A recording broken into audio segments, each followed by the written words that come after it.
What if I told you that some of the oldest records on Earth describe civilizations so advanced, so ancient, and so impossible that they simply don't fit into the history we learn in school?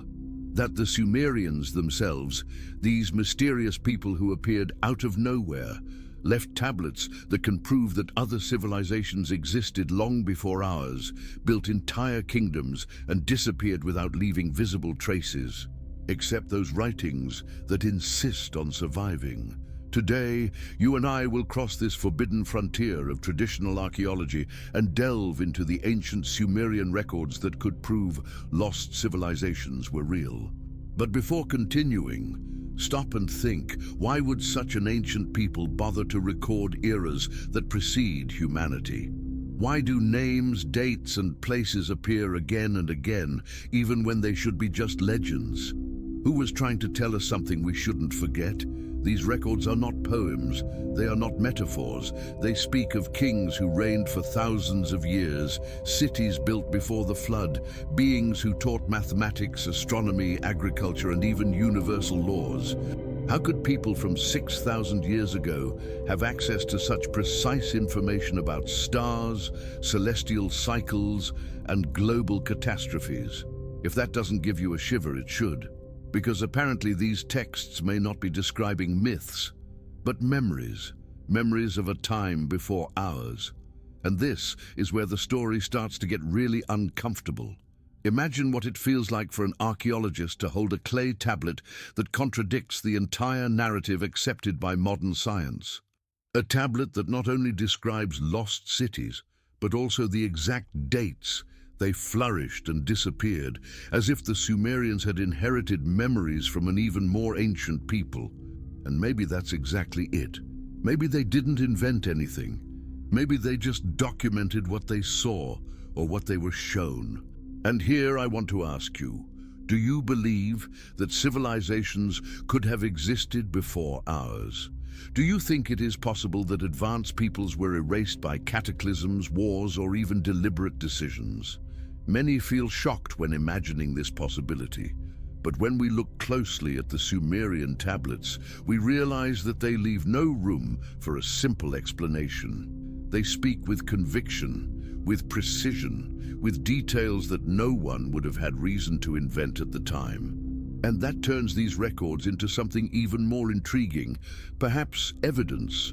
When we analyze these texts, we begin to notice that there are patterns, cross-references, names that are repeated in different cultures, as if there were a shared global memory, as if ancient survivors of a forgotten world had planted seeds of knowledge around the earth, and Sumer was just the first point where they blossomed again.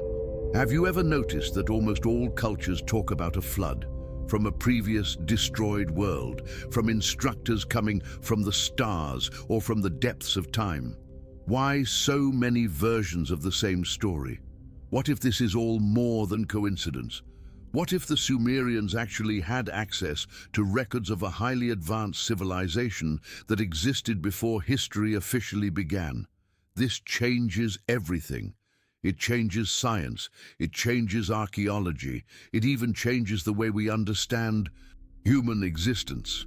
But before we delve deeper into this forbidden investigation, I want you to tell me, do you believe these records can reveal something we have been conditioned to ignore? Comment your opinion, because this helps a lot to understand what you think and strengthens our community here on the channel. And of course, don't forget to like and subscribe. This shows that this content makes sense to you and helps me continue bringing in-depth videos about ancient mysteries and forgotten civilizations. Now that we've opened that door, it's time to move on. And before we move on to the next layer of this mystery, because yes, there is an even deeper layer, I need to ask you something that makes a total difference to the growth of this channel and for this content to continue reaching you. If this topic awakens something in you, if these questions that the Sumerians left echo in your mind, like echoes of a forgotten past, then comment below what you think about it. Do you believe that these records can really prove the existence of lost civilizations? Or do you think this is all just symbolism that we interpret literally? Your comment is not just a number. It shows the algorithm that this issue matters, that there are curious, reflective people who want to understand more about what has been hidden from us. And that helps this video reach more people like you. And of course, leave a like. It may seem simple, almost automatic, but for me, it is a powerful message that you are following, understanding, and valuing this content. And if you are not yet subscribed, I invite you now to subscribe to the channel, so you don't miss the next chapters of this investigation that we are doing together about the Sumerian records, the kingdoms before the flood, the celestial instructors, and the civilizations that perhaps existed much earlier than we imagine. Now let's pick up right where we left off and delve even deeper into this millennia-long enigma. From the moment we mentioned that ancient Sumerian records could contain clues to lost civilizations, something becomes inevitable. We need to delve into Sumerian logic, the way they saw time, the origin and the very nature of humanity. This is because, unlike modern narratives that fragment history into isolated eras, the Sumerians spoke about continuances, about cycles that began and ended with interventions from beings that, according to them, did not belong to this world. And when you look at the oldest tablets, especially those that describe lineages of kings who ruled for tens of thousands of years, you realize that we are not just dealing with administrative records, but with something that destabilizes the entire human chronology. It's as if each line was an invitation to review everything we believe we know about the past. And then the first uncomfortable question arises. If they invented everything, why do their narratives seem so coherent with each other, even when found in different cities, written by different hands, in distant periods? As we progress, you begin to realize that these accounts are not just ancient stories. They form a pattern, an echo repeated in later civilizations that should never have had contact with each other. This raises a powerful suspicion. Were the Sumerians recording real memories transmitted orally by survivors of devastating events, perhaps remnants of a civilization before ours? A civilization that may have fallen silent after a major global collapse? And if so, how many fragments of it are still hidden in the clay tablets that archaeologists dismiss as myth simply because they don't fit into the conventional narrative of history? Sometimes I wonder, and you may reflect with me, why so? Many ancient cultures talked about gods descending from the sky, about knowledge handed down to humanity as if we were being rebuilt after a colossal fall. Coincidence or collective memory? As we unpack this, we find the point where many researchers stumble: the notion that the Sumerians recorded an era before the Great Flood, an era in which beings they called the Anunnaki ruled, instructed, and shaped populations that already existed. The mere fact that the tablets differentiate between primitive humanity and educated humanity suggests that something occurred between these two moments.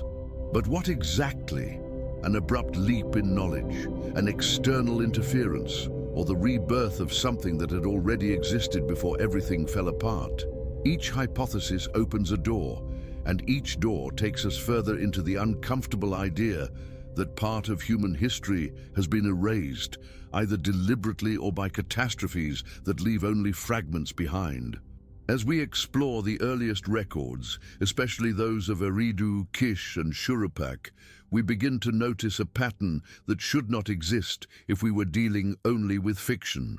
The Sumerians describe irrigation techniques, advanced astronomy, precision mathematical calculations, and highly sophisticated agricultural knowledge at the very beginning of their civilization, with no transition phase, no gradual learning curve. In other words, they started already knowing. And if a civilization starts at the apex, that means something came before. A teacher, a previous culture, or at least a set of inherited knowledge. But inherited from whom?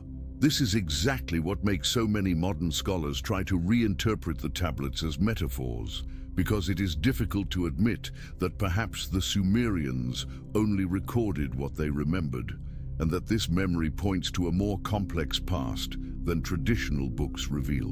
And as we follow this trail, we come to even more disturbing elements. The Sumerians categorically stated that their first kings were hybrids, direct descendants of the lords of heaven. If you think of it symbolically, as we advance through the oldest layers of these Sumerian tablets, something curious begins to emerge, not only in the written content, but also in the silences between the lines, in the empty spaces between symbols that seem to have been left there on purpose, as if whoever recorded them knew that one day someone would try to reconstruct what should never have been forgotten. In many sections, the inscriptions change pattern, as if it were recorded by different hands at different times, but all with the same intention, to preserve knowledge that went beyond the common, something that touched both the physical world and what existed beyond it.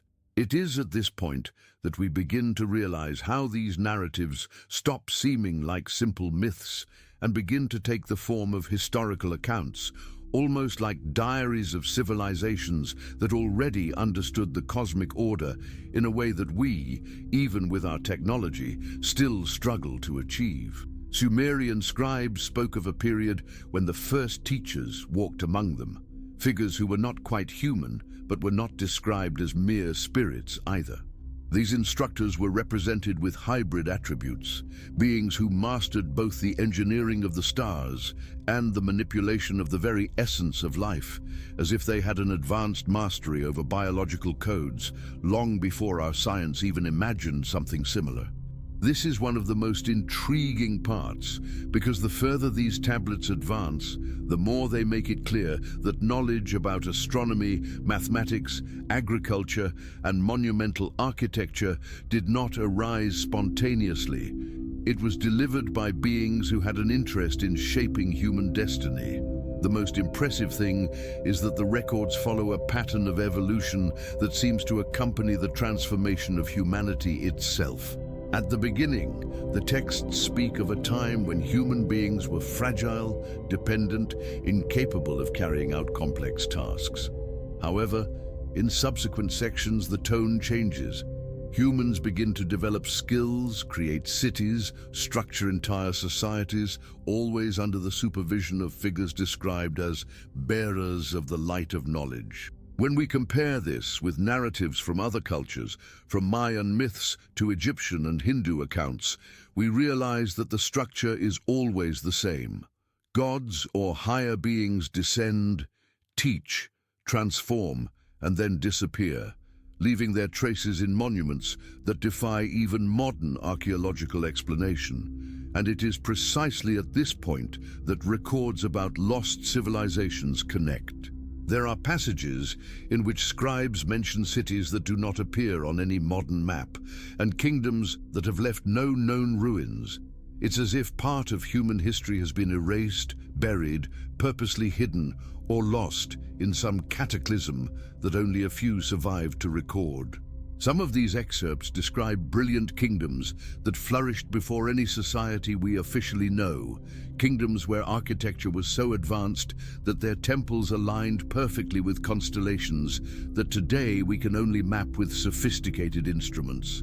As we work our way through the tablets, we encounter descriptions of a line of ancient kings whose reigns spanned thousands of years, far beyond what an ordinary human being could live through. The Sumerians did not present these numbers as metaphors. They wrote them objectively, as part of an actual chronology, as if they actually believed in or witnessed eras in which time flowed differently for certain rulers. This opens the door to interpreting these records in different ways. Could these kings be hybrid beings, part of the original instructors?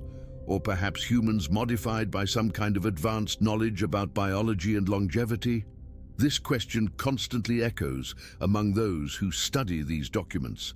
There are also descriptions of technologies that sound like anachronisms for such an ancient society. They talk about tools capable of cutting very hard stones effortlessly, about instruments that channel the Earth's energy, about mechanisms that imitate the movement of the stars. It is not difficult to understand why many alternative scholars believe that these records point to civilizations that had a technological domain that would only re-emerge thousands of years later, and even then, incomplete. Perhaps that is why so many ancient ruins have such similar characteristics, even though they are separated by thousands of kilometers and different cultures. It is as if they were all built based on common knowledge, inherited from a much older past than we imagine.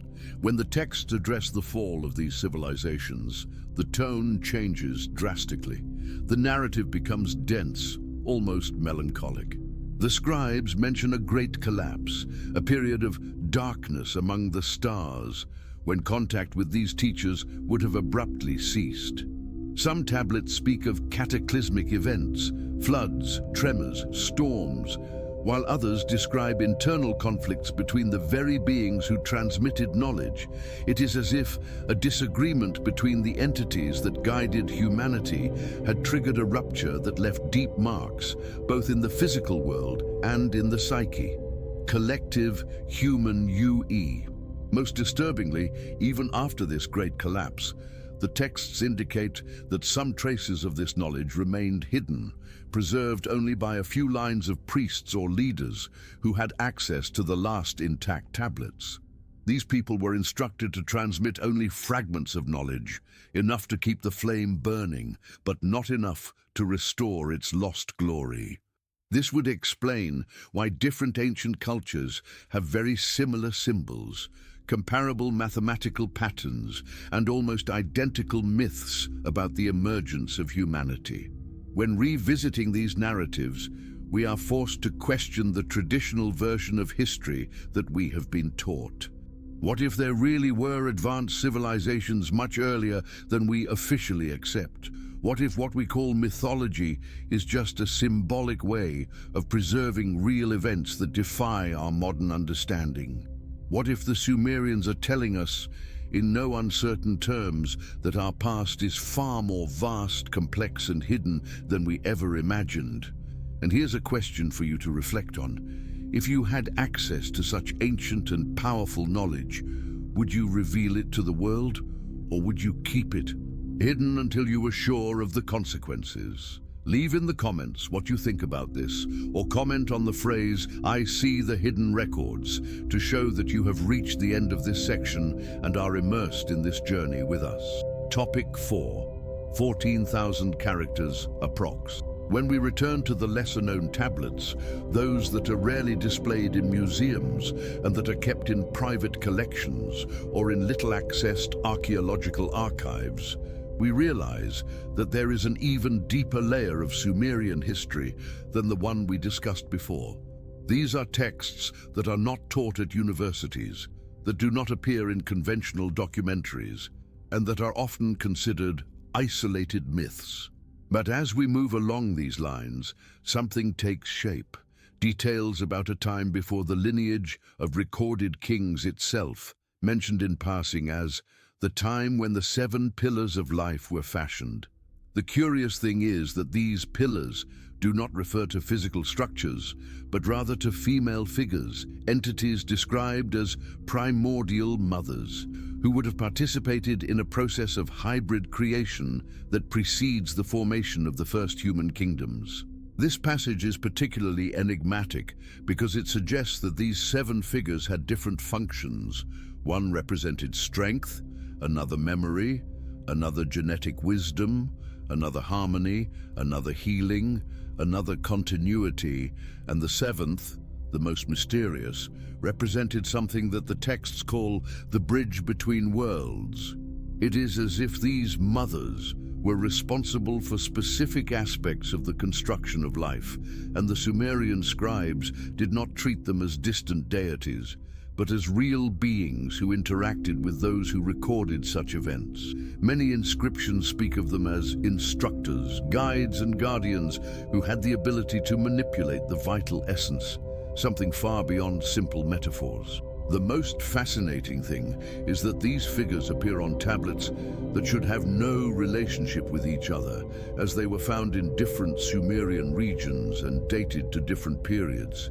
Still, The consistency of symbols and names is too profound to ignore. When the symbols are translated, similarities to specific constellations appear, as if these mothers' identities were associated with star patterns, reinforcing the idea that their roles were cosmic, not merely terrestrial.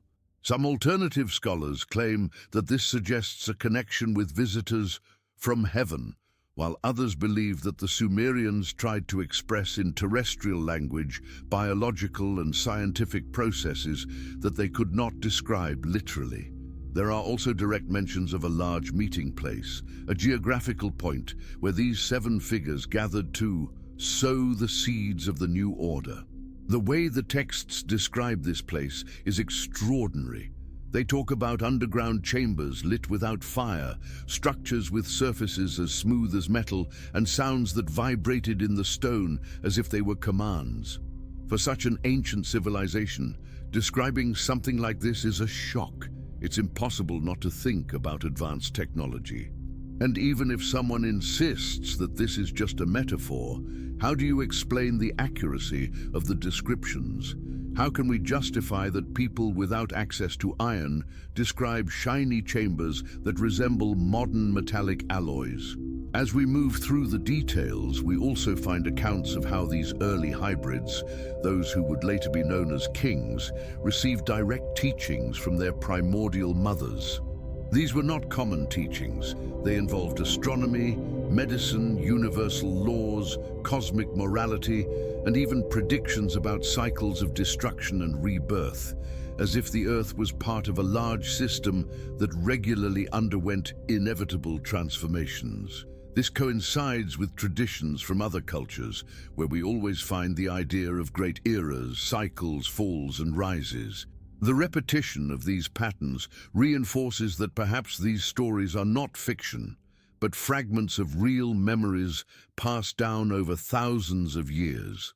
The scribes also talk about conflicts between these mothers, conflicts that had nothing to do with armed war, but with disagreements about how the new humanity should be shaped.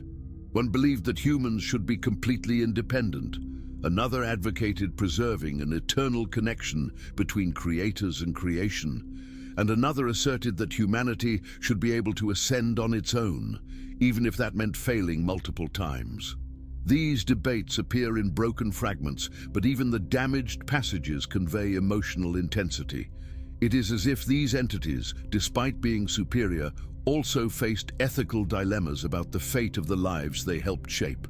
One of the most surprising texts talks about a ritual called the Descent of the 7 Breaths, in which each mother offered a part of herself, represented by specific symbols. These symbols ranged from geometric shapes to spiral patterns that resemble stylized genetic sequences. This is one of the reasons why so many researchers of ancient theories believe that the Sumerians were trying to record an event of genetic manipulation, but using the metaphorical language of the time. And if we consider that other cultures also talk about beings that breathed life or molded human clay, we see the same recurring concept. Someone interfered, someone designed, someone gave the initial impetus for the emergence of complex civilizations. When we analyze the repetition of the expression hybrid kings, another layer of mystery emerges. The Sumerians believed that these kings were direct descendants of these female entities, but not in a symbolic way. They actually believed that they carried a special type of essence, something that differentiated them and connected them to ancient wisdom. This would explain why many kingdoms uncovered such advanced knowledge early in their histories. If they were descendants of beings that had dominion over the cosmos, it would make sense that they would inherit fragments of that intelligence. However, there are also excerpts that describe the deterioration of this lineage over time, as if the original essence was diluting or spreading throughout humanity in unexpected ways. A crucial point is the way these texts connect the first hybrid kings with unusual abilities. There are reports of perception beyond the ordinary. intuition so precise that it was interpreted as communication with the gods themselves, and the ability to understand celestial cycles without the use of instruments. Today, this could be described as a type of expanded intelligence, an expanded consciousness capable of perceiving patterns invisible to the common eye. For the Sumerians, this was proof that kings carried a heritage that was not entirely human. These records also insinuate that not everyone was happy with the existence of these hybrids. Some factions, both human and non-human, considered it dangerous to allow such a powerful bloodline to have control over entire cities. There are excerpts that mention attempts to destroy or manipulate this lineage, which may be linked to the mysterious fall of several Sumerian cities without clear explanations. The idea that there was an internal conflict, perhaps even between the creative beings themselves, makes these texts even more complex and dramatic. A detail that few mention is that many of these records talk about silent invasions, not in the military sense, but in the sense of external influences infiltrating cities. Some scholars interpret this as the arrival of foreign people.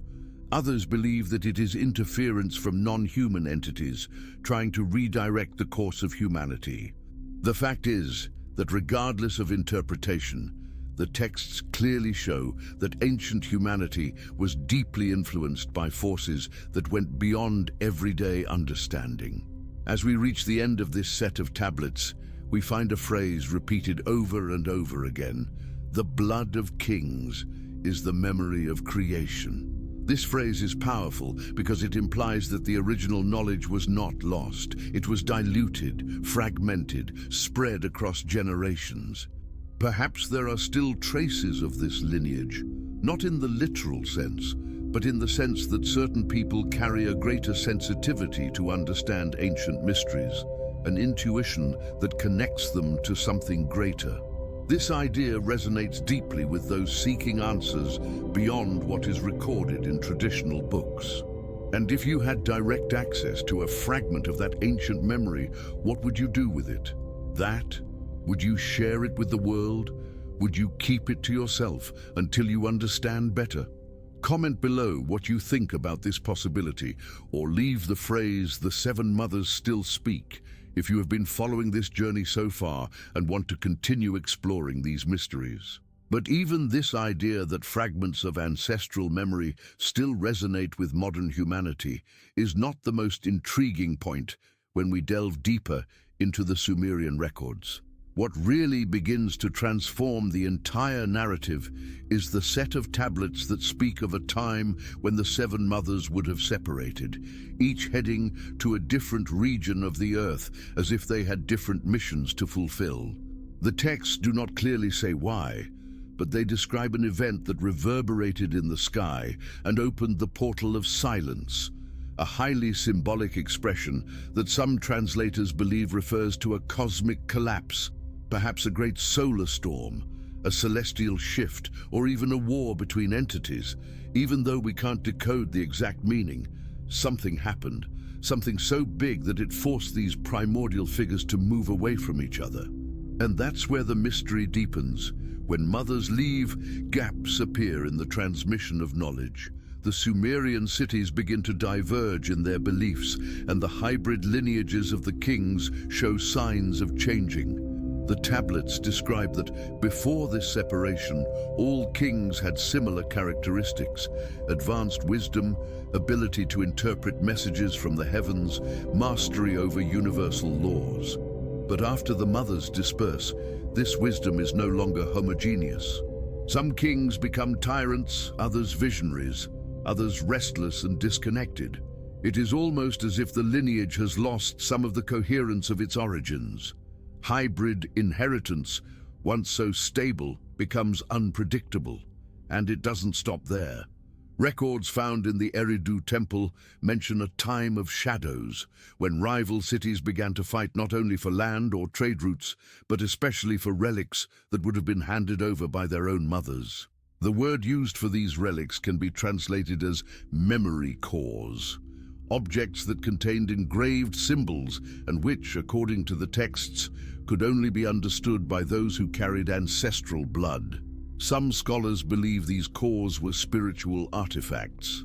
Others argue that they were real devices, perhaps technological in nature, that stored advanced information about astronomy, medicine, or engineering. The fact is that the dispute over these objects was so intense that it led to the destruction of entire cities. This is not speculation. Historical tables confirm these conflicts.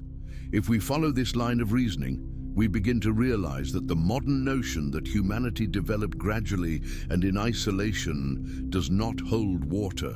How can we explain that such ancient civilizations had such profound knowledge about constellations, planetary cycles, biology, and even notions of advanced engineering? Everything converges on the hypothesis that in the beginning there was a primordial guidance, something coming from the very entities that the Sumerians venerated as their first instructors. After the separation of the mothers, this knowledge spread unevenly, giving rise to both great advances and great losses. Interestingly, some tablets mention that one of the mothers, the so-called guardian of heavenly memory, not only left Sumer, but traveled to a place described as the land where the sun rests on the infinite sea. This expression has been interpreted by some researchers as a reference to the extreme west, beyond the routes known by Mesopotamian people. Could this be a clue to contact with other regions or civilizations that have not yet been identified? The idea that there was global dissemination of primordial knowledge is not unreasonable. Egypt, Mesoamerica, India, China, all of these cultures have surprisingly similar myths involving beings who came from the sky, taught humanity, and then disappeared with the promise of returning. What really impresses is the repetitive pattern. In many cultures, there is always a group of creative female entities, carriers of genetic wisdom. In Egypt, we find the 7 Hathors. In Greek mythology, the Pleiades, 7 sisters who generate heroic lineages. Among the Hindu peoples, the Sapta Matrikas, 7 primordial mothers. And among the North American indigenous people, stories of 7 creators who shaped the first tribes. Was it all coincidence? Or is what the Sumerians recorded, the 7 figures who shaped hybrid kings, part of a global narrative that has fragmented over the millennia? Additionally, there is an especially cryptic part of the tablets that describes how these early hybrids were proven before assuming any leadership positions.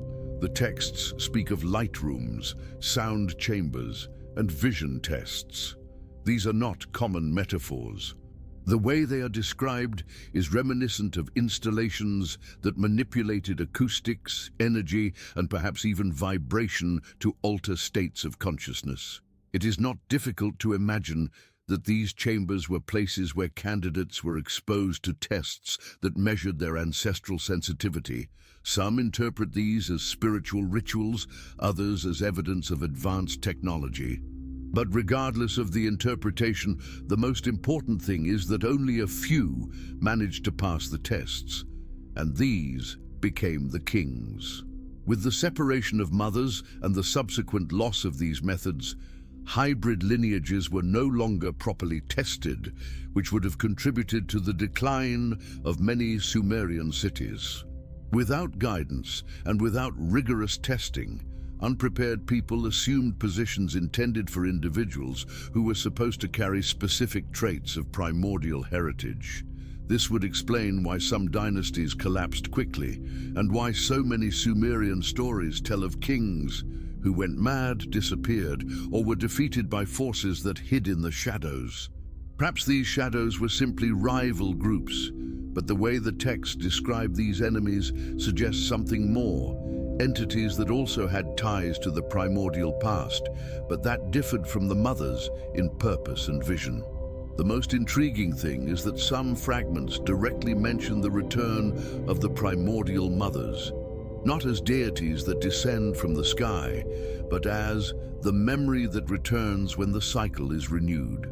This implies that, for the Sumerians, the return was not physical, but rather an awakening, a rebirth of ancestral consciousness within humanity itself. And if this is true, then perhaps modern studies on epigenetics, cellular memory, and energetic inheritances are touching, without realizing it, on the exact point that the Sumerians were trying to record millennia ago. The idea that we carry within us real traces of the beings that shaped our species. As records advance, it becomes clear that the Sumerians had no intention of creating myths. For them, this was history. History preserved carefully, symbolically, because it was dangerous to record it literally. Many scribes spoke of the fear they had of writing too much, as they believed that certain entities were still observing the roots of humanity. This mix of awe and reverence gives these texts enormous emotional weight, as if the scribes were not only reporting facts, but protecting secrets that could change everything if they were revealed prematurely. And here, an inevitable question arises.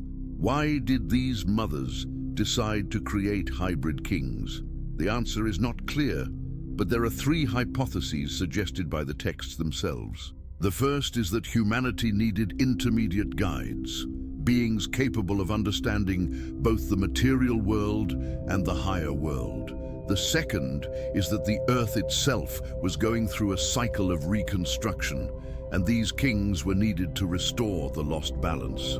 The third, most disturbing, is that the mothers were competing with each other to see whose model of humanity would prevail. This would imply that human creation was, in part, a cosmological experiment. However, a phrase recorded on several tablets suggests something deeper. Hybrid blood is the key that connects heaven to earth. This can be understood as a metaphor, but also as an indication that there was, in fact, a literal connection, perhaps technological, spiritual, or genetic, that allowed kings to access information beyond common understanding.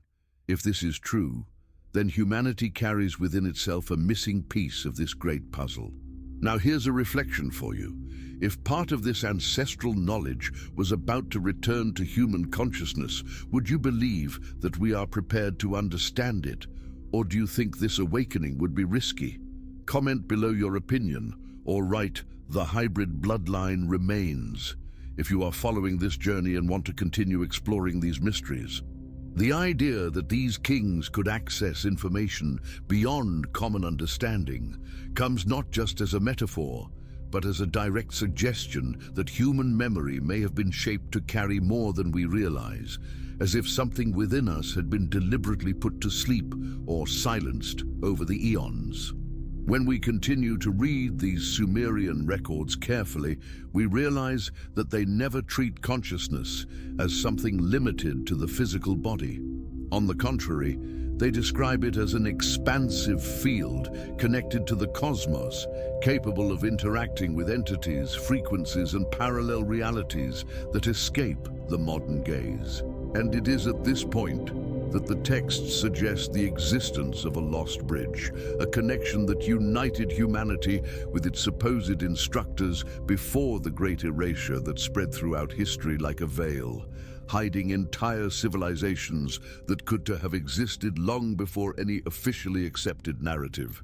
Imagine for a moment what it would mean to discover that entire peoples, complex cultures, and advanced technologies came and went long before Sumer, leaving traces only in broken tables and myths that survive in fragmented form. This hypothesis is not only fascinating in itself, but deeply disturbing because it suggests that humanity may be the unwitting heir to a world older, vaster, and more sophisticated than any archaeologist would dare admit publicly. Which brings us to the inevitable question: if these civilizations really existed, how did they disappear? Were they destroyed by natural cataclysms, wars between gods, or simply absorbed by something even more enigmatic? And more importantly, why does almost nothing about them reach popular knowledge? The Sumerians speak of earlier eras not just as mythical periods, but as real events, recorded with almost administrative precision. They describe drastic changes on Earth, extinctions, restarts, and social restructurings made by the very entities that guided humanity. Texts like the Sumerian royal list, when reinterpreted in light of these possibilities, stop seeming like poetic exaggerations and start to seem like testimonies of a past that was repeated several times, like cycles of rise and fall that establish the basis of what we know today. It is no coincidence that so many cultures around the world share stories of destruction, recreation, and re-education brought by beings that descended from the sky. And when multiple cultures unite around the same narrative, even separated by continents and millennia, it is difficult to dismiss this as a simple myth. Delving further into this perspective, we realize that many of the symbols attributed to supposed divine teachers are actually coded representations of advanced knowledge. There are those who claim that the Sumerians inherited these symbols and interpretations directly from even more ancient peoples, people who disappeared without leaving physical traces, but whose ideas survived through oral traditions that were eventually recorded on clay tablets. This would explain why Sumerian texts already appear so developed, as if they were the continuation of something that began much earlier. This lack of gradual evolution in records is often ignored, but it may be the most revealing detail about the existence of previous civilizations. How could a people emerge from nowhere already mastering writing, astronomy, mathematics, and complex social structures? As we examine this phenomenon, the official narrative of the story begins to show cracks. It makes no sense, from a conventional perspective, for a civilization to emerge so suddenly and completely without having inherited anything from its ancestors. And yet, that is exactly what happened to Sumer. The only plausible explanation, especially in light of Sumerian accounts, is that they received direct or indirect instructions from an earlier source. And this source, according to these same texts, was not just human. It may have been a hybrid culture, a group of beings with superior abilities, or a people who mastered technology so advanced that it was interpreted as magic or divinity. Whatever the true scenario, their presence manifests itself repeatedly in symbols of creation, in descriptions of celestial machines, in accounts of beings who taught agriculture, metallurgy, astronomy, medicine and architecture, as if they were reintroducing this knowledge and not presenting it for the first time. And now, as we look at the available records, we realize that the biggest problem is not the lack of evidence, but what we do with it. After all, many objects, structures, and texts found over the last few decades defy accepted chronology, but end up forgotten, ignored, or conveniently reinterpreted. Why does this happen? Why is there so much resistance to admitting the possibility of a much older and more complex human history? Perhaps because, if we accept the existence of these lost civilizations, we will have to rethink not only the origin of humanity, but also its purpose. We will have to reconsider the idea that we are the first stage of advanced consciousness on Earth, and in doing so, recognize that we are just one part of a larger cycle. And this can be uncomfortable for the modern view of the world, which prefers to believe in linear and continuous progress. And as we reflect on this, even more questions arise. What was the true nature of the relationship between these beings and humans? Why did they decide to teach, guide, and eventually disappear? What motivated the erasure of so many cultures and knowledge? Where did those who supposedly walked among our ancestors go? And why do so many stories from different regions describe their return as something inevitable, almost cyclical? If you've been following this channel for a while, you'll have noticed that each new discovery opens doors to new interpretations. And that's why understanding these records is so important, because perhaps when we look at these ancient tablets, we are not just looking at the past, but at a distant echo of something that still resonates within us. Now, before we move on to the next stage of this exploration, tell me in the comments, do you believe that there were advanced civilizations before modern humanity? Or do you think these records are just metaphors for a world that literally never existed? Comment on the phrase ancestral echo so I know you are following the investigation closely. The idea that advanced civilizations existed before modern humanity is no longer just speculation when we observe how different cultures, separated by seas, deserts, and millennia, have preserved almost identical symbols to represent their celestial teachers. These symbols are not only repeated, but appear in the most critical moments of ancient narratives, always related to creation, the reordering of the world, or the awakening of forbidden knowledge that would, according to these traditions, have shaped the destiny of the human species. And most intriguingly, the Sumerians described these events as if they were recent events for them, as if the memory of this distant past had been carefully transmitted by priests and scribes over countless generations. It's as if they knew that, at some point in the future, this information would be extremely important, perhaps even essential for humanity to understand its own point of origin. As we move through the records that mention ancient hybrid kings and cosmic instructors, we realize that, instead of being isolated stories, these narratives form a kind of mosaic in which each part fits almost perfectly with myths from other parts of the world.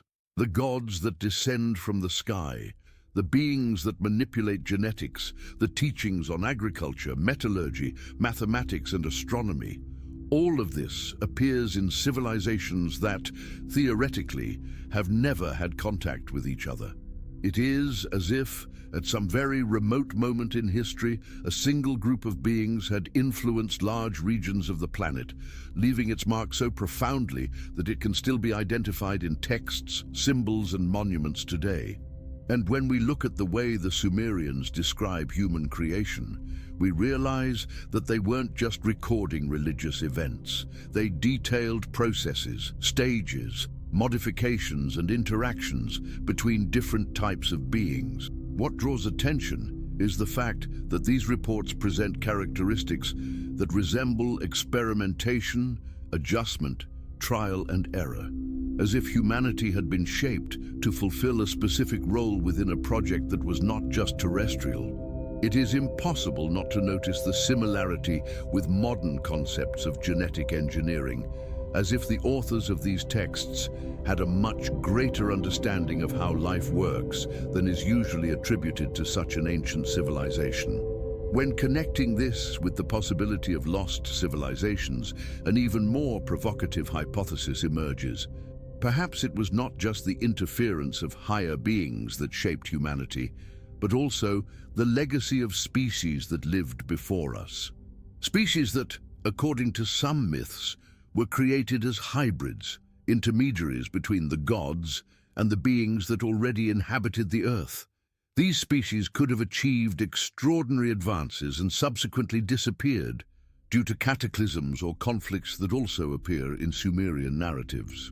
And if these hybrids really existed, perhaps many of our myths about giants, immortal kings, or golden civilizations are actually distorted echoes of a past in which humans were not the only intelligent beings on the planet.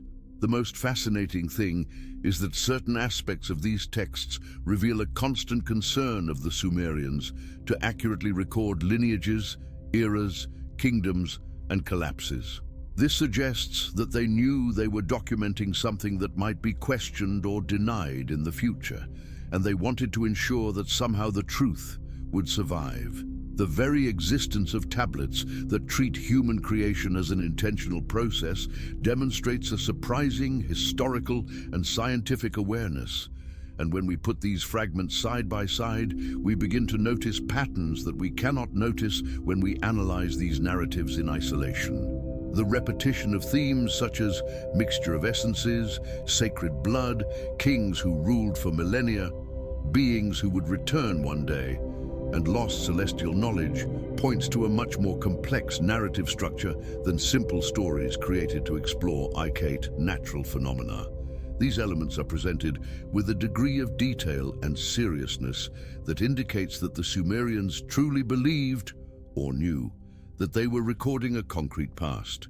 And it is curious to observe how these themes are often ignored by modern interpretations that prefer to focus only on mythological aspects, leaving aside what these civilizations were really trying to convey.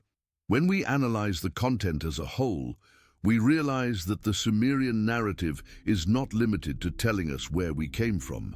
It strives to explain why we were created, what humanity's initial purpose was, and why at some point that purpose seems to have been altered or forgotten.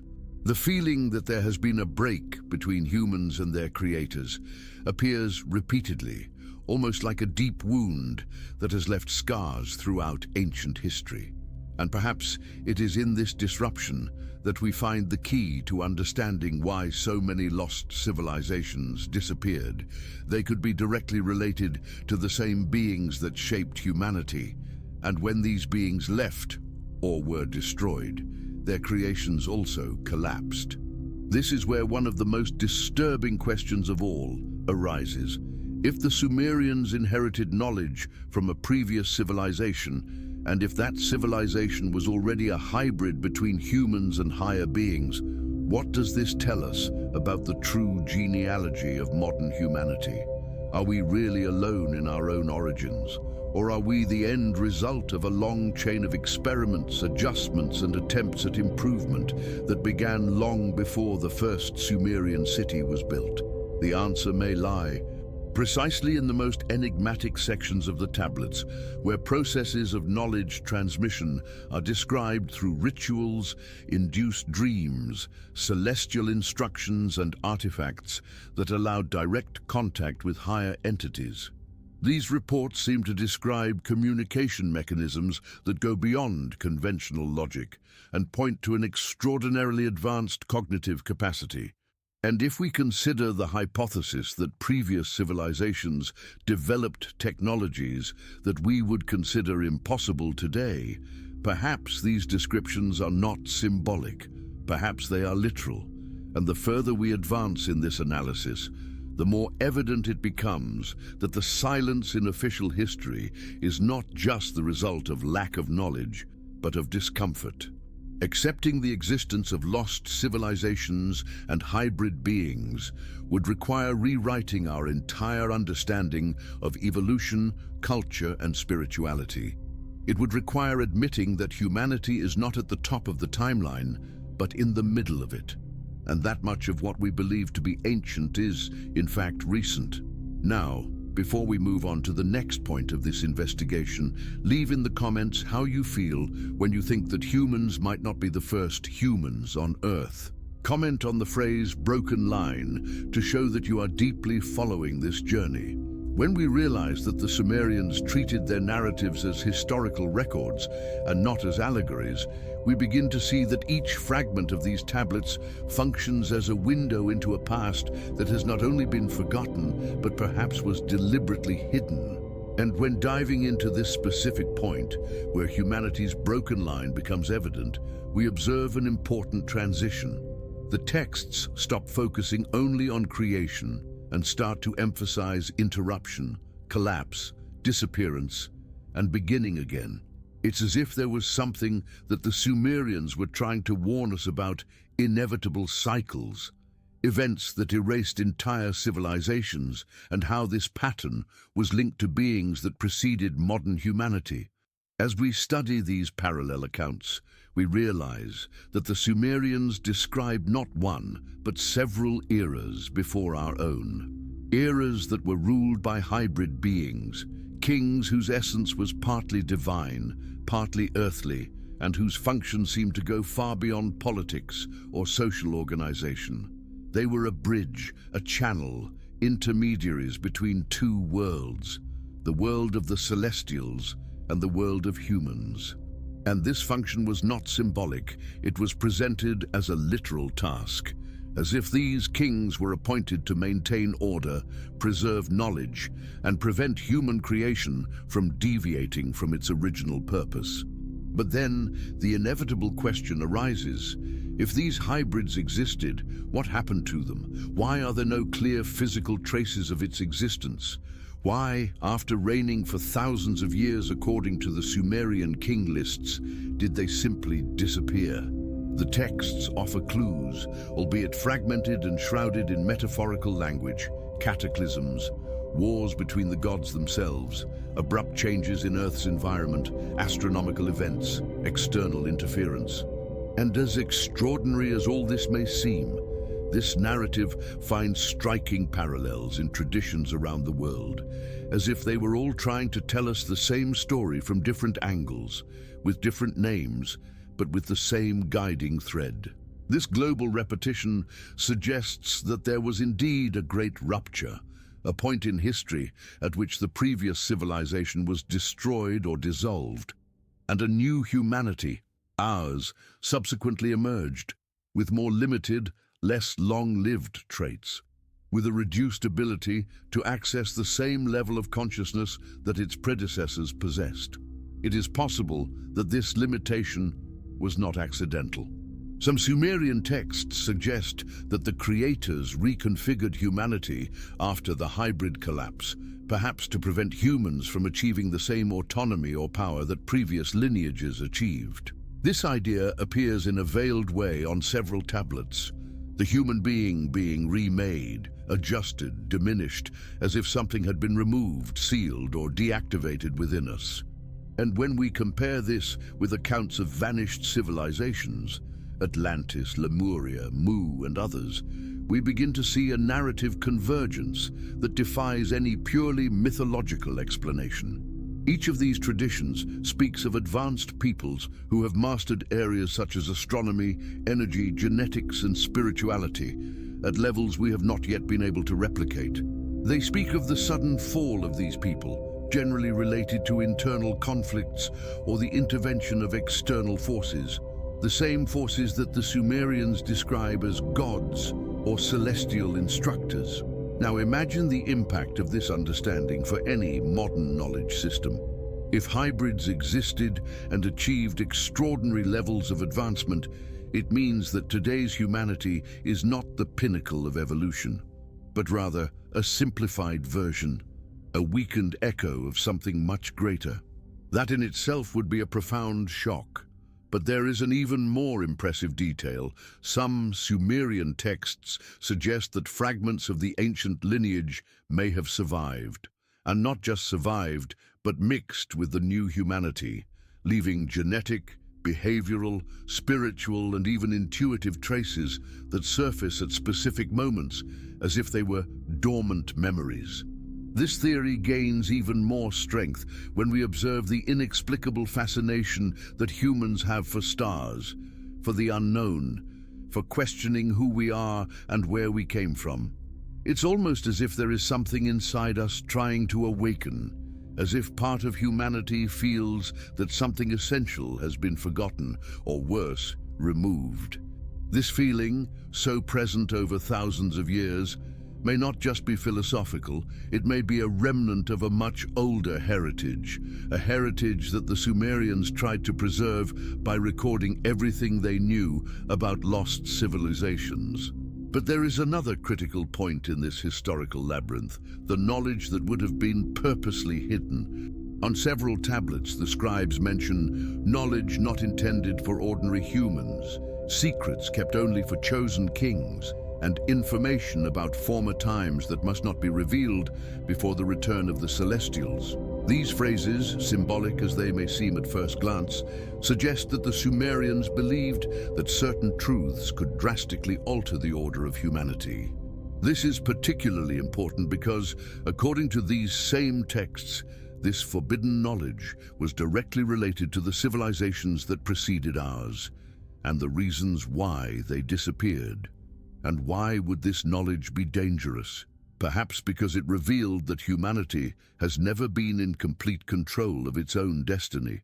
perhaps because he showed that what we call natural evolution was, in fact, influenced, guided, or even manipulated by beings that surpassed us in every aspect. And if we accept this possibility, another inevitable question arises. Did these beings really leave, or did they just withdraw temporarily, leaving signs, artifacts, and reports waiting for the right moment to be decoded? The Sumerians seemed to believe that they would return, and this belief is present in many cultures around the world. The idea that the beings that shaped humanity will return, whether to restore order, punish, teach, or restart cycles, is a historical constant. This suggests that the demise of ancient civilizations may not have been just a natural collapse, but part of a larger cycle, a cycle that repeats itself over the eons and is perhaps about to happen again. The most curious point, however, is that the more archaeologists discover, the harder it becomes to deny that there was something before us, something that doesn't fit into the linear narrative of history. Megalithic structures impossible for primitive societies, maps that show regions of the Earth as they were before the last glaciation, astronomical knowledge that was too advanced for the time. All of this points to the existence of cultures much older and more advanced than any officially recorded. What if part of this knowledge came from hybrids? What if some of it was left by the Sumerian gods themselves? What if modern humans are just the latest attempt, not the first, to create a species capable of understanding, preserving, and continuing that legacy? With this possibility in mind, it is almost impossible to look at the Sumerian records and not feel that they were trying to alert us to something much greater than a simple origin narrative. Now, before we go to the next point of this investigation, leave the phrase "forgotten cycle" in the comments if you have been following this journey so far.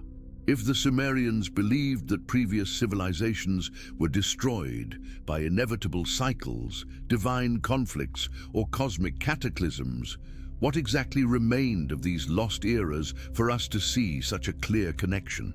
The answer seems to lie not just in the records that survive, but in the silence, in the gaps that appear at exactly the most important moments, as if someone had deliberately removed crucial pieces of the story. This void, often ignored, is perhaps the main proof that something extraordinary occurred and that it still echoes behind the scenes of humanity. Because when we analyze what is really missing, broken tablets always in the same sections, fragmented lists at exactly the point where they describe transitions between eras, gaps in reports about hybrid kings, sudden omissions about divine wars, we see a clear pattern. Everything that could directly explain what happened to previous civilizations was removed, destroyed, or buried. And this doesn't seem like a coincidence. Ancient civilizations have always destroyed the records of their enemies, but here we are talking about something different, selective, targeted fragmentation, as if the aim were to prevent future generations from understanding the real origins of humanity. The most intriguing feeling is that despite this erasure, the Sumerians still found ways to preserve parts of the truth. Às vezes, incluindo mensagens cifradas, metáforas intensas, descrições simbólicas, referências cruzadas em outros textos. Other times, they disguised facts within myths, knowing that the myth would survive even when the historical record was destroyed. This explains why we find versions of the same narrative in cultures that are completely geographically disconnected. The myth functions like a safe, like a container that holds fragments of vanished eras.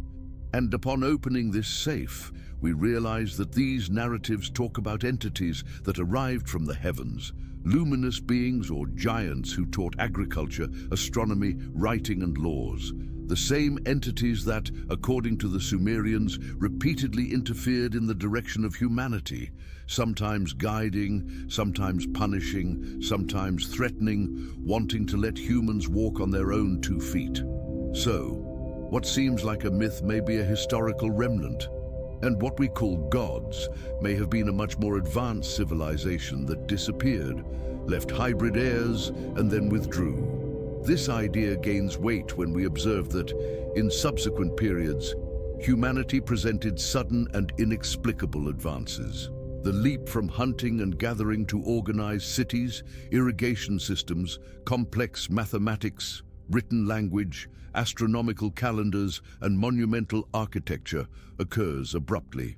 It's as if someone had flipped a switch, activating abilities that until then didn't exist, as if part of this knowledge was dormant and had been reactivated at the right time. This fits perfectly with the theory of ancient hybrids, beings that, long before the Sumerian civilization, carried within themselves the fusion between the primitive human and something far beyond human. But the question remains, why did these hybrids disappear? What motivated its extermination, reduction, or transformation? Why, after reigning for thousands of years, did they stop appearing on the king lists? One of the possible reasons is related to major global cataclysms. Not just the flood described by the Sumerians, which also appears in dozens of other cultures, but previous, possibly more devastating events related to pole shifts, astronomical impacts, solar instabilities, or wars between celestial entities themselves. And it is at this point that the puzzle gains depth. Sumerian records do not just speak of destruction. They talk about wars between beings who had access to weapons that current humans could barely imagine. Weapons capable of devastating entire cities, altering rivers, making mountains tremble. This echoes, even if from afar, in the legends of weapons of the gods, present in cultures that have never met. And the most curious thing, after these events, there is always a new beginning. New lineages emerge, but none of them compare to the old ones, neither in longevity, nor in capacity, nor in knowledge. This decline may have been intentional. Some texts suggest that the creators wanted to prevent humans and hybrids from once again achieving the power that threatened the cosmic balance. Perhaps this is why modern humans have physical and cognitive limitations that ancient kings did not have. Perhaps this is why our genetic memory seems full of remnants, but not of the totality of what we were able to perceive in the past. The feeling of something lost, so present in humanity, may be the echo of this reduction. And when we follow these clues, we begin to see that the Sumerians tried to preserve as much of what they knew as they could. Whether through genealogies, lists of kings, myths, reports about beings that came from the sky, or the cataclysms that redefined the earth, they left a trail that leads us exactly to this conclusion. Older civilizations existed. They were real.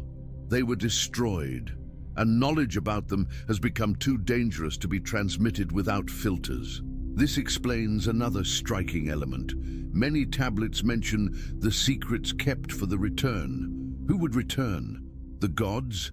The hybrids? Or simply a cosmic cycle similar to the one that wiped out entire civilizations in the past? Whatever the answer, it seems clear that the Sumerians believed that humanity was experiencing just one phase within a much larger cycle. And this leads us to wonder, what are we experiencing now? Are we at the beginning of a new cycle, at the end of another, or at the exact point where humanity begins to recover what was removed from its essence? The modern search for self-knowledge, spirituality, cosmic origin, and deeper meanings of existence may not be a cultural coincidence. It could be the beginning of a reactivation, perhaps slow, perhaps imperceptible, but present. When we look at the number of recent discoveries that contradict the traditional narrative, ancient structures that defy modern engineering, underwater cities that shouldn't exist, perfect astronomical alignments in places built by supposedly primitive people, we understand that each of these discoveries pushes the accepted story towards an inevitable collapse. And anyone who is already familiar with Sumerian records knows that this is just the beginning. The Sumerians talk about previous eras, about kings who reigned for thousands of years, about knowledge brought by beings who were not human. They talk about rise, fall, and rebirth. And the more we compare these narratives with modern discoveries, the more we realize that the pieces fit together almost uncomfortably. It's as if we are finally opening our eyes to something that has always been in front of us, but that we weren't prepared to see. Now, before we go to the next TR echo of this investigation, leave the phrase "echoes of the past" in the comments to show that you are following this journey so far. The idea that echoes of the past continue to reverberate through time becomes even more provocative when we observe how different civilizations, separated by oceans and periods, have preserved similar fragments of memory. It seems almost impossible that societies without direct contact would have the same descriptions of celestial beings, cosmic wars, and hybrid lineages. But when we put everything side by side, something emerges that defies any purely historical explanation. A convergence of themes, symbols, and narratives that seem to point to a common origin, much older than we imagined. And this is precisely where the Sumerian records become a key, perhaps not to open all doors, but to reveal which doors really exist. As we progress through the tablets that describe successive eras, we realize that there were moments when humanity seems to have come too close to the knowledge reserved for higher entities. And always in these moments, we find reports of destruction, reconfiguration, and silence. Some scholars suggest that this silence represents the deliberate erasure of an entire era, as if someone were protecting information that could change the course of humanity. And if this is true, the question arises, why? What was it about these earlier ages that needed to be hidden so carefully? We can find a clue when we analyze the archaeological remains of very advanced civilizations that simply disappeared without leaving a clear trail of destruction. Sumerian tablets speak of cities that were raised by sound, temples that shone like stars, and machines stored in the heart of the earth. This does not match any technology known at the time, or even in subsequent millennia. However, interestingly, it coincides with traditions of other peoples who speak of artifacts capable of manipulating energy, magnetic fields, and even gravity. All of this leads us to think that these lost civilizations operated at a level of understanding of reality that we have only just begun to scratch. What's more, the Sumerians not only report the existence of these technologies, they describe how these tools were used to shape humanity itself. The creation of the first hybrids, for example, does not appear as an accident or an isolated event. It is presented as part of a larger plan, a project that involved learning, supervision, discipline, and evolution. For the Sumerians, humanity was not just a species that arose spontaneously. It was part of a complex cosmic engineering, the result of experiments conducted by beings who dominated biology in its deepest state. When we read passages that say meat molds have been remade, it is difficult not to think about genetic manipulation. And when we find references to children of double spirit, kings of inner brilliance, or extended bloodlines, we realize that there is an insistence on highlighting that these beings were not only different physically, but also mentally. They perceived the world differently. They saw beyond what human eyes can see. This leads us to question whether some of this potential still lies dormant within modern humanity, obscured by millennia of forgetting, trauma, and reconfiguration. Another fascinating point is how the Sumerians describe the interaction between these hybrids and celestial beings. They were not treated just as servants or intermediaries, but as potential heirs, as bridges between two worlds.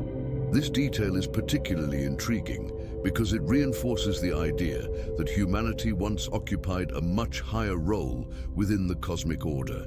Perhaps this explains why so many ancient cultures talk about the fall, about the loss of abilities, about times when humans walked alongside the gods and suddenly lost that closeness.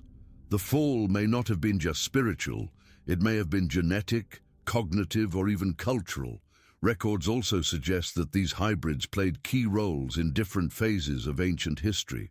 Some led peoples, others created writing systems, others developed calendars and astronomical methods so precise that they still surprise modern researchers today. And no matter how much we try to reduce this to simple human effort, there are times when the precision of the calculations and the complexity of the works surpass any conventional explanation.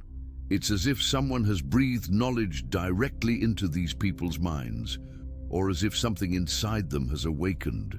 But for every advance we find, we also find signs of resistance. The tablets depict disputes between those who wished to share all knowledge with humanity and those who wanted to limit this access to prevent an ascension that could threaten the celestial order. This tension appears repeatedly, not only in Sumerian records, but also in Greek, Indian, Egyptian, and Mesoamerican myths. The pattern is identical: superior beings divided between enlightening and restricting humanity. And when we look at modern history, we see that collective trauma, cultural erasure, and inexplicable destruction continue to repeat themselves. Civilizations flourish, reach impressive levels of knowledge, and suddenly collapse. This does not seem like an accident of history, but rather part of a cycle, perhaps the same cycle that destroyed civilizations before the Sumerians. If this is true, then we are living within a much larger pattern, a pattern that has been repeating itself for hundreds of thousands of years. The most disturbing point is that the Sumerians knew this. They speak of previous eras naturally, as if time were not linear, but spiraled. And according to them, whenever humanity got too close to the truth, a great reset took place. This reset could be natural or provoked. What we do know is that in all versions, she left traces that match the traces of the lost civilizations we find today. And then an inevitable question arises: are we about to go through another of these cycles? The growing search for origin, consciousness, energy, astronomy, and spirituality does not seem coincidental. It seems to wake up. It looks like a return. And if we are awakening, it is natural that old fears also awaken. This perhaps explains the number of discoveries that emerge only to be quickly hushed up or questioned, as if there is a fear that humanity will reconnect with what it once was. The Sumerians, in several tablets, mention that the children of clay and the children of the stars would unite again at the right time. This type of phrase is not casual. It's almost a prophecy. And when we connect this with modern interest in DNA, artificial intelligence, genetic manipulation, and space exploration, we realize that we are reviving themes that the Sumerians considered sacred, perhaps because they knew this moment would repeat itself. And if all this is true, then humanity is closer than ever to reclaiming its lost heritage. A heritage that is not just historical but biological, spiritual, and cosmic. A heritage that was encoded in myths, hidden in tablets, fragmented in legends but never completely erased. Now, before we move on to the next stage of this exploration, leave the phrase "the ancestral line continues" in the comments to mark that you are following this journey in depth. When we move to the next layer of the Sumerian records, we realize that what we have always treated as myth was perhaps just the most accessible way of conveying a story that was too complex to be fully revealed. The scribes knew that certain knowledge could only be understood by those who could read beyond the literal. And it is exactly in this subtle layer that we find clues about previous civilizations, hybrid beings that disappeared, and conflicts that altered the very structure of the known world. And the deeper we delve into these descriptions, the clearer it becomes that human history didn't begin the way we've been taught. It began much earlier, in eras ripped from us. The tablets describe the line of the seven mothers as a central pillar of the transition between previous species and the ancestry of hybrid kings. Mas há algo que não é dito abertamente: a presença de conselho oculto que supervisionava não apenas o nascimento desses seres, mas também sua educação, suas capacidades e seus limites. This advice appears under various names, some poetic, others dark. They were the keepers of forbidden knowledge, those who defined when a hybrid should ascend and when it should be silenced, and the fact that there are records of hybrids who were erased from history before they even reigned shows that there was much more at stake than political power. This is where an uncomfortable revelation comes in. According to certain preserved excerpts, some human lineages were capable of accessing expanded states of perception, almost as if they had a direct connection with the gods themselves. This suggests that hybrids were not just modified bodies, but consciousnesses shaped to perceive dimensions that remain invisible to most people. The Sumerians called this the second look, and described how some kings could see the shadows of creation walking among the living. Were they metaphors or literal accounts of an ancestral sensitivity that humanity has lost? These kings didn't just rule lands, governed realities. Their rituals were not simple religious ceremonies. They were Rekha processes, energetic libration, aligning their hybrid body with cosmic frequencies that connected them to the Anunnaki. And most intriguingly, some records claim that these practices could open communication portals not only with celestial beings, but with past and future eras. This would completely transform our understanding of time, which has always been treated as linear, but which the Sumerians portrayed as a pulsating spectrum. Another point that gains strength in late records is the existence of an internal dispute among the Anunnaki themselves about how far hybrid humanity should go. Some believed that allowing this potential to fully grow would result in a civilization that could surpass the limits of creation itself. Others feared that this evolution would get out of control and could generate beings capable of challenging celestial dominance. This tension is subtle but constant, and may be why so many phases of the story seem to come to an abrupt halt.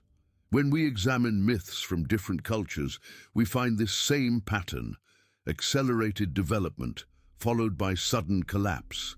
It's as if an invisible force cut the thread at the exact moment the fabric of humanity was about to transform. And if that's true, then the lost civilizations, the ones that left behind pyramids, sunken cities, and impossible calendars, may not have disappeared through natural causes.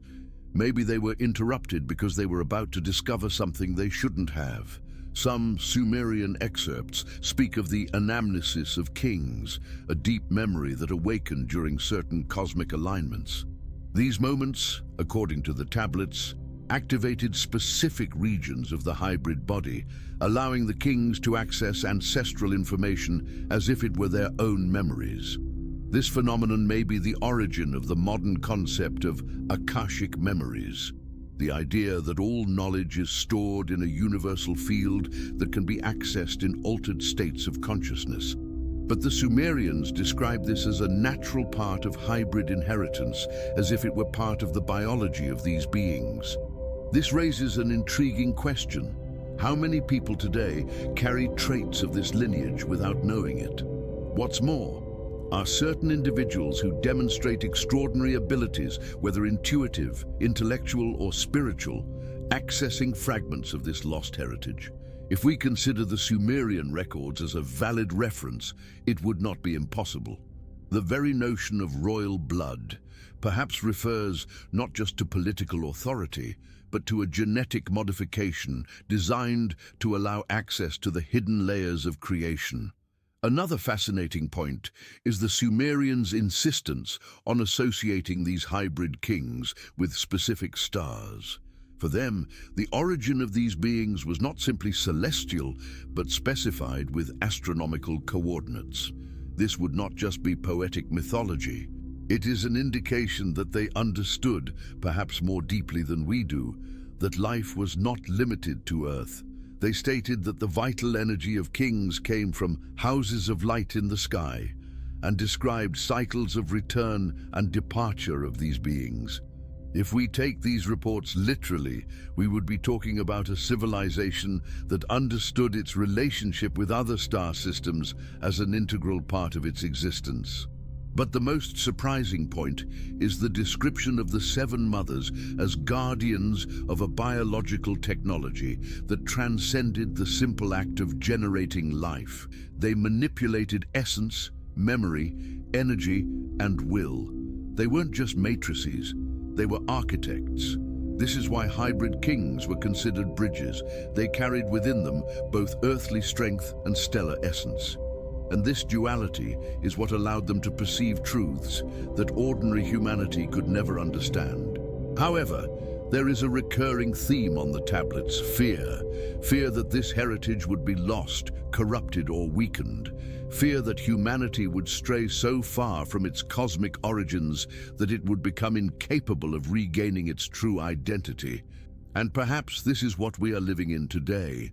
An era of disconnection in which signs of cosmic ancestry are seen as superstition and traces of hybrid civilizations are ignored or discredited. And yet the very fact that we are rediscovering these records indicates that this cycle is repeating itself. Something is awakening in the collective. Questions that were once avoided are being asked again. Discoveries that were previously hidden are being revealed. Patterns that were previously ignored are becoming evident. This means we are closer than ever to picking up the lost thread of history, the one that connects us to the hybrid kings, the seven mothers, and the Anunnaki themselves. And before we move on to the next chapter of this journey, comment, "The echoes still speak," if you are here covering each layer of this revelation. Something changes when we cross the border of what Sumerian records call the threshold of oblivion. It's as if history itself began to defend itself, retreating, resisting being unearthed. And this doesn't just happen in the physical sense, it happens inside the mind of those who dare to explore these deep layers. Many researchers report the same feeling. The closer they get to the heart of the mystery, the harder it becomes to organize thoughts, maintain clarity, or even continue digging. The ancients called this the mist of Enki, a symbolic barrier that separated common knowledge from that reserved only for the initiated. And it is this feeling that permeates each stage of Topic 13, as it is here that the secrets begin to intertwine in a more dangerous way. The records of the hybrid lineage, especially those linked to the seven mothers, suggest that the transition between eras did not only happen on the physical plane, but also on the spiritual. The end of a civilization, according to the tablets, was not an isolated event. It was a complete reconfiguration, a frequency shift that redefined everything that was alive. When the hybrid kings noticed this change, they retreated to what they called the Chamber of Voices, a space that does not appear on any physical map, but which is often described in texts as a hall of resonance, where ancestral memories were activated. It wasn't just a temple, it was an interface between consciousness and the cosmos. And this is where a revelation emerges. Hybrids didn't just rule, they maintained the balance between worlds. They functioned as energy condensers, connecting the Earth's field to the higher fields.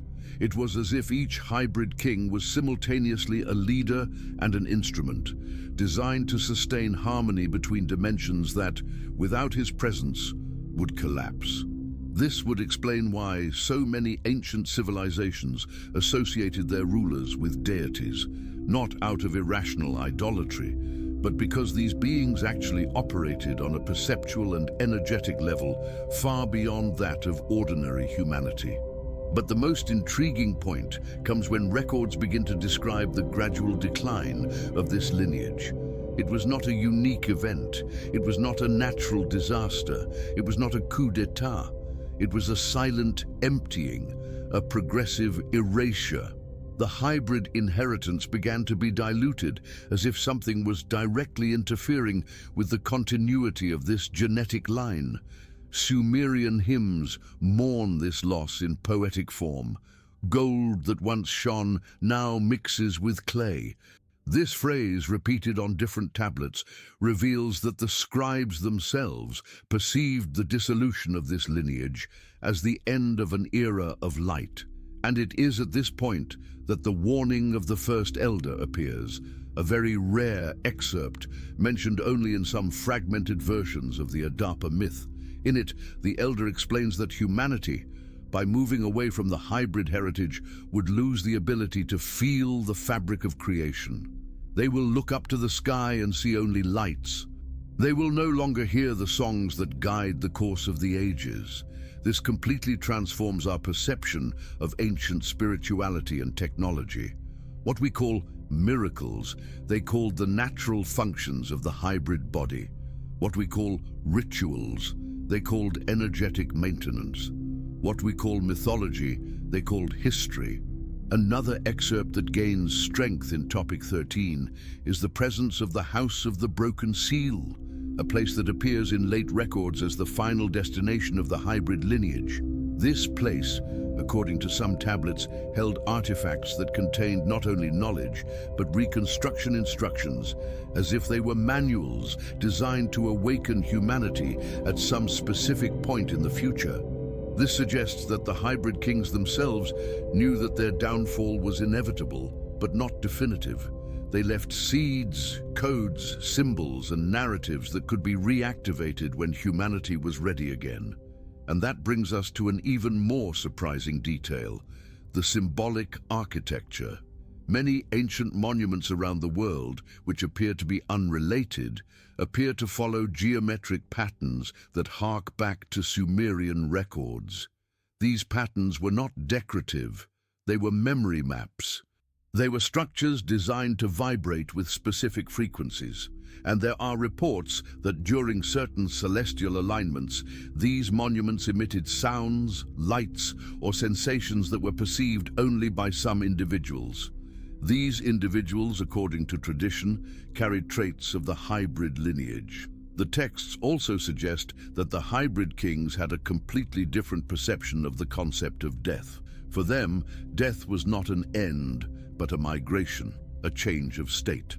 The body was just a temporary tool, and the true essence was a spark of star breath, the substance the Anunnaki would have known, infused into the first hybrids. This spark, called Zi in the texts, was the element that allowed one to connect to cosmic memories, ancestral lineages, and the universal field. When a hybrid king died, it was said that his Zi returned to the river of light, awaiting a new body, a new era, a new mission.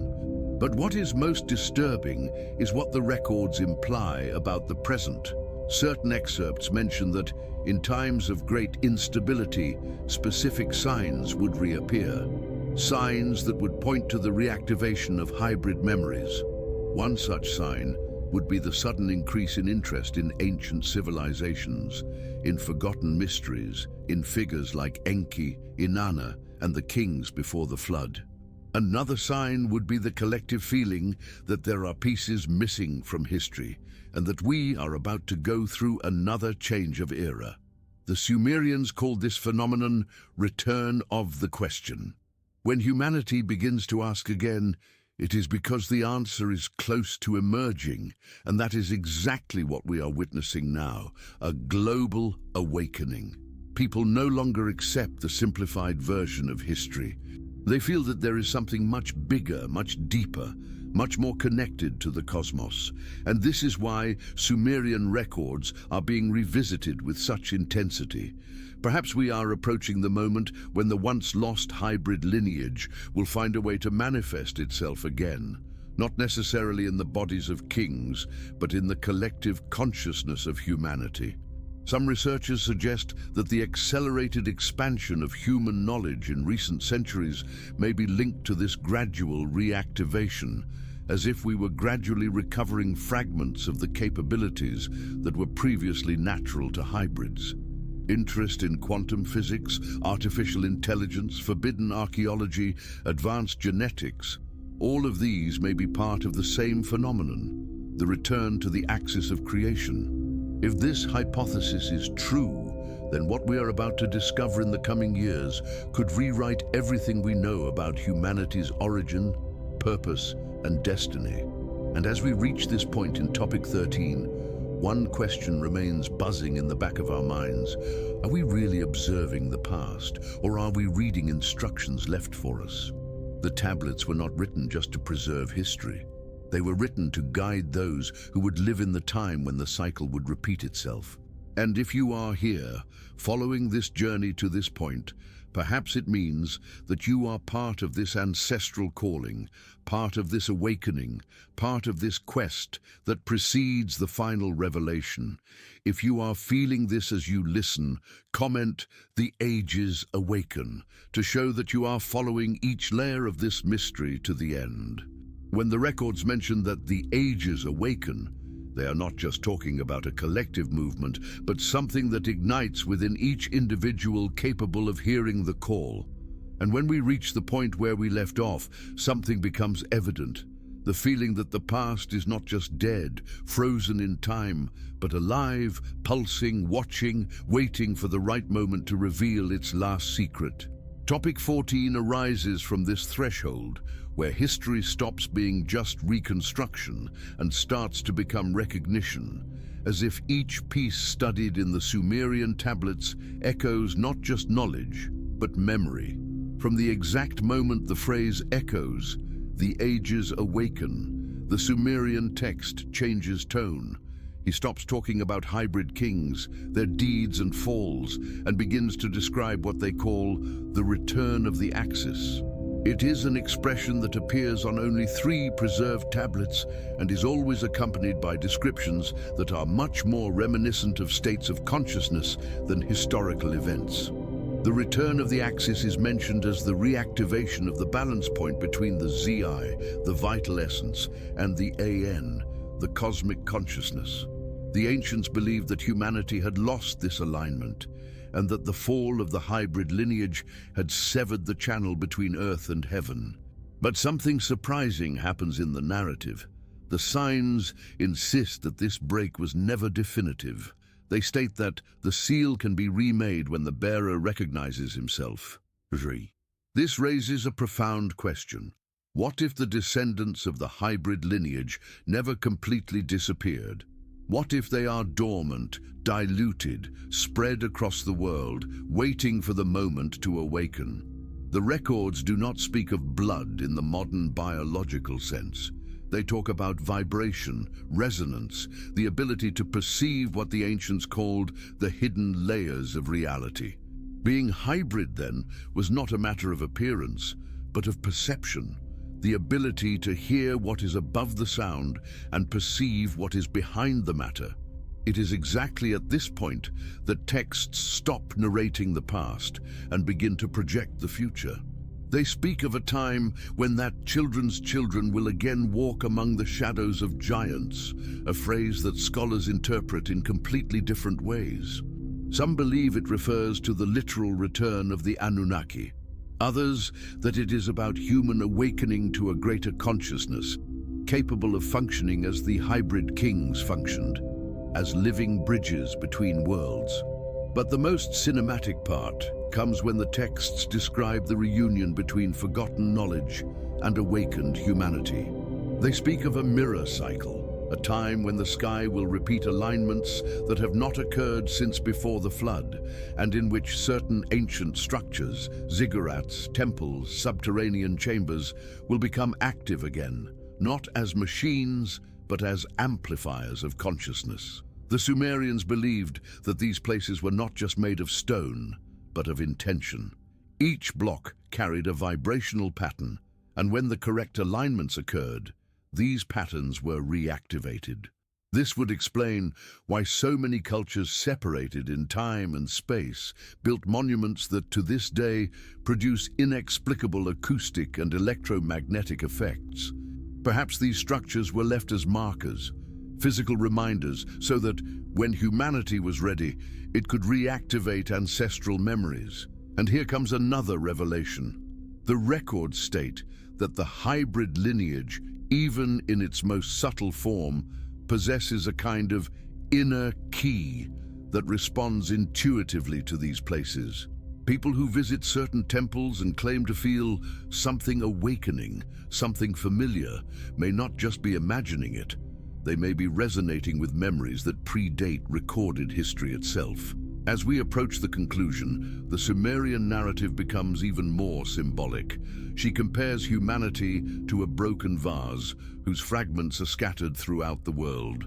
The awakening of the hybrid lineage would not be the return of ancient kings, but the process of putting these pieces back together, each individual recovering their own share of ancestral memory, of purpose, of cosmic connection. And when enough pieces reconnected, the entire vessel would metaphorically rebuild itself, allowing the star breath to flow through humanity once again.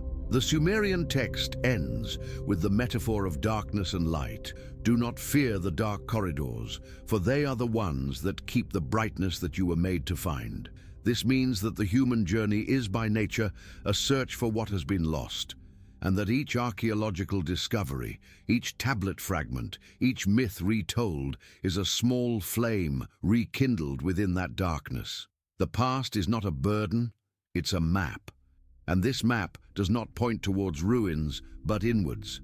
And then comes the concluding sentence, the most quoted and also the most enigmatic. When the last name is remembered, the cycle will be complete.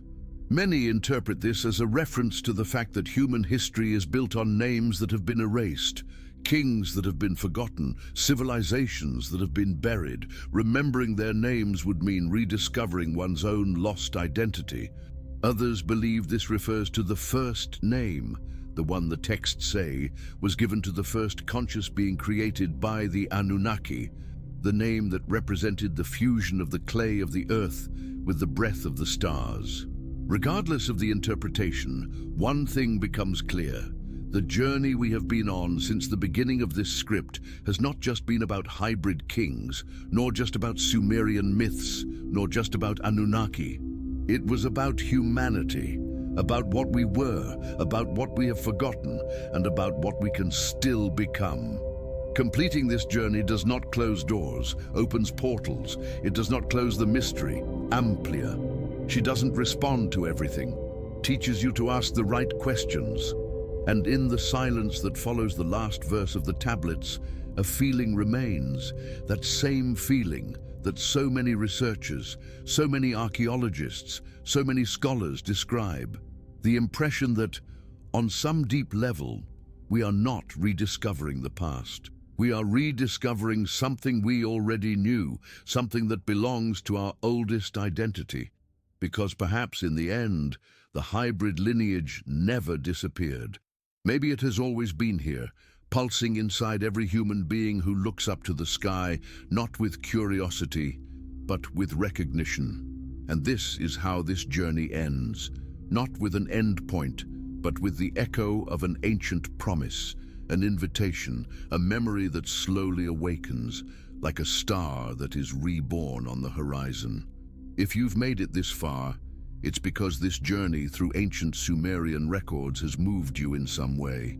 So don't forget, subscribe to the channel to continue exploring mysteries that history insists on hiding.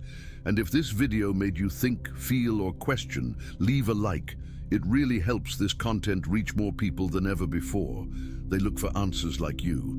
Now I want to know, comment below on the phrase, "I am part of the ancient lineage." This way, I will know who stayed until the end and who is really walking with me in this search for forbidden knowledge. And don't leave yet. The next video is already appearing on your screen, and it delves even deeper into this mystery we just opened up. Click and continue the journey.